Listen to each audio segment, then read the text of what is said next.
귀궁 이화에서는 천길 낭떠러지에서 떨어진 그 밤의 기억이 생생히 맴도는 가운데 열이가 궁 안에서 눈을 뜨며 시작된다.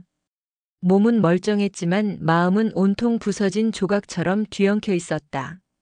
그녀는 강철 이윤갑의 몸을 빌린 이무기가 윤갑을 죽였다고 단정지은 상태였다. 처음 마주친 낯선 존재, 비웃음과 비열한 미소, 무속적인 기운으로 가득했던 그 모든 장면이 열이의 기억에 박혀 있었다. 하지만 곧 충격적인 사실이 그녀를 혼란으로 몰아넣는다. 윤갑은 이미 칼에 찔려 내상을 입은 상태였다는 것. 강철이의 등장 이전에 누군가 그를 노렸다는 의미였다. 정신은 혼란스러웠지만 반대로 강철이는 생전 처음으로 느껴보는 인간의 감각에 도취되어 있었다. 천년을 수련한 존재라면 마땅히 담담할 것 같지만 강철이는 전혀 달랐다. 인간의 몸에서 피어오르는 따뜻함, 손끝에 닿는 공기, 심장 박동과 위장의 울렁임. 그 중에서도 미각은 그에게 가장 강렬한 충격을 선사했다. 궐의 하인들이 조심스럽게 건넨 미음 한 숟갈. 그것이 그의 입안을 적시자 그는 눈을 크게 뜨며 감탄을 터뜨린다. 그는 이성을 잃은 사람처럼 궐 한복판에서 미음을 퍼먹었고 사람들은 그를 당혹스럽게 바라보았다. 그러나 그 장면은 시청자에게는 폭소를, 동시에 이무기의 순수하고 엉뚱한 면모를 선사했다. 강철이는 귀를 기울이기보다 먼저 느꼈다. 그 음파에 실려온 한 줄기 의도. 바로 열이. 팔척귀가 향하는 방향, 그 끝에 열이가 서 있었다. 그 짐승 같은 본능은 지금도 강철이 안에 살아있었다. 그의 눈이 순간 번뜩이고 몸이 앞으로 튀어나간다. 목적은 단 하나.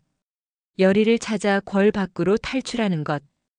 그가 망설인다면 열이는 다시는 돌아오지 못할 것이다. 싸늘함이 척추를 타고 올라왔다. 눈앞에 떠오른 얼굴은 윤갑이 아니었다. 죽은 자의 언어를 흉내내 열이를 꿰어낸 악귀.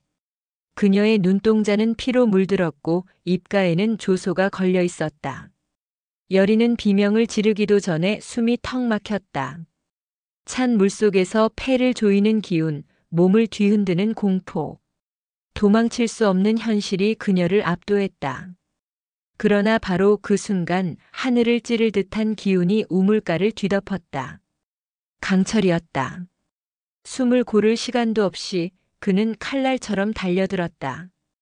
회복되지 않은 몸, 쉴 틈조차 없던 육신. 하지만 열이의 생명을 위협하는 존재 앞에서 그는 단 한치의 망설임도 없었다. 우물 속으로 뛰어든 그의 손은 맹수처럼 거칠었고 눈은 번개처럼 날카로웠다. 옥임과의 격돌은 단순한 육탄전이 아니었다. 실력을 품은 강철의 기운이 우물 속에서 소용돌이 쳤고 수면 위로 번개처럼 터지는 기운의 파장이 퍼져나갔다. 강철은 옥임의 목덜미를 붙잡고 우물벽으로 내동댕이 쳤다. 수면 위로 튀어오른 두 사람. 강철은 단숨에 열이를 끌어올린다. 물에 젖은 그녀의 옷자락과 머리카락, 그 안에 깃든 목숨. 그는 무너질 듯한 몸으로 열이를 감싸 안고 우물 밖에 무릎을 꿇는다. 열이는 마침내 숨을 토해냈다. 헐떡이는 그녀의 가슴이 다시 뛴다. 강철은 안도의 눈빛으로 그녀를 바라봤지만 열이의 눈엔 여전히 경계심과 원망이 떠나지 않았다. 그녀는 자신을 바라보는 강철의 손을 뿌리치고 조용히 말했다. 그 말은 누군가의 생명을 구한 존재에게는 가혹했다. 하지만 강철은 침묵했다. 그는 그녀가 느끼는 공포와 분노, 불신을 무시할 수 없었기 때문이다. 그녀에게 그는 여전히 남의 얼굴을 쓴 괴물일 뿐이었다. 이윽고 열이는 떨리는 다리로 일어나며 다시 윤갑의 홀령을 찾겠다는 듯 궐의 어둠 속으로 천천히 걸어 들어간다. 뒤에 남겨진 강철은 우물가에 무릎을 꿇은 채 이승의 바람과 어둠을 조용히 마주하고 있었다. 하지만 열이의 생명을 구해낸 강철이의 희생적인 행동조차 그녀의 얼어붙은 마음을 녹이지는 못했다. 그녀는 여전히 그가 모든 것을 승천이라는 목적을 위해 계산하고 있다고 믿고 있었다. 강철이 자신을 위험에서 건져낸 이유 역시 무녀로서의 그녀가 자신의 실력을 완성하는 데 필요한 존재이기 때문이라 여겼다. 진심보다 의도가 먼저 읽히는 그 눈빛 속에서 여리는 따뜻함이 아닌 차가운 목표의식을 보았고 그 순간 그의 시선을 피하듯 고개를 돌려버렸다. 그녀의 이 한마디는 짧았지만 마치 칼날처럼 강철이의 가슴을 깊숙이 찔러 넣었다. 수천 년을 버틴 내면에도 흔들림은 있었다. 하지만 강철이는 아무 말 없이 그녀의 등을 바라볼 수밖에 없었다.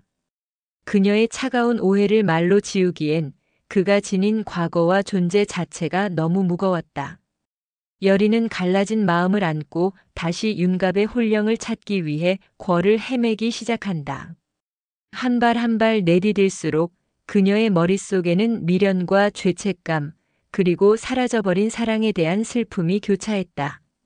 그는 죽은 것인가 아니면 아직 이 궐 어딘가에 존재하는가. 여리의 발길은 곧 또 다른 진실의 문턱으로 이어진다.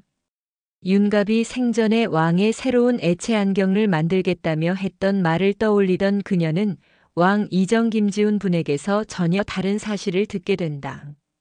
이정은 새 애체가 필요 없다 했고 오히려 그가 애지중지하는 애체의 유리알은 일반 유리가 아닌 귀신을 쫓는 경비석이었다. 섬뜩한 기운이 등줄기를 훑고 지나간다. 궁 안을 감도는 이 불길하고 기묘한 분위기, 단지 기분 탓이 아니었다. 한편 강철이는 점점 깊어지는 딜레마 속에 빠져들고 있었다. 아무리 몸부림쳐도 윤갑의 몸에서 빠져나올 방법은 없었고 시간이 흐를수록 인간의 육신은 그를 무겁게 끌어내렸다. 이질감과 불편함, 그러나 어딘가 서글픈 정까지 함께 얽혀가던 그때 그의 일탈적인 행동은 점점 궐 사람들의 입방아에 오르기 시작했다. 궁녀들의 소곤거림은 날로 커졌고 결국 여리의 귀에도 닿고 말았다. 그녀는 윤갑의 얼굴을 하고 함부로 행동하는 강철이에게 분노를 억누르지 못했다. 그녀의 절규는 강철이의 표정을 일그러뜨렸다. 긴장감을 극으로 끌어올리는 어둠이 서서히 다가왔다. 여리는 윤갑의 홀령에 대한 단서를 수살귀 오김에게서 얻을 수 있다고 믿고 기도에 들어간다. 어둠 속 오김은 마침내 모습을 드러낸다. 그 눈빛은 짙은 원한과 차디찬 조소로 가득 차 있었다. 차갑고 무시무시한 그 경고는 여리의 숨을 멎게 했고 같은 시각 궐 안에서는 불길한 기운이 다시금 꿈틀거렸다. 강철이는 발걸음을 멈추고 공기 속에서 감도는 이질적인 파장을 감지했다. 그의 목소리는 낮지만 단호했고 그 순간 시청자들의 등골을 서늘하게 만드는 긴장감이 화면을 감쌌다. 이어 등장한 원자 이광 박재준 분은 광증에 시달리며 갑작스럽게 쓰러졌고 그의 몸 위로 핏빛으로 물든 팔척귀의 얼굴이 선명하게 떠올랐다. 그 형상은 마치 피에 굶주린 짐승의 환영 같았고 단숨에 궁궐 전체를 공포로 몰아넣는다.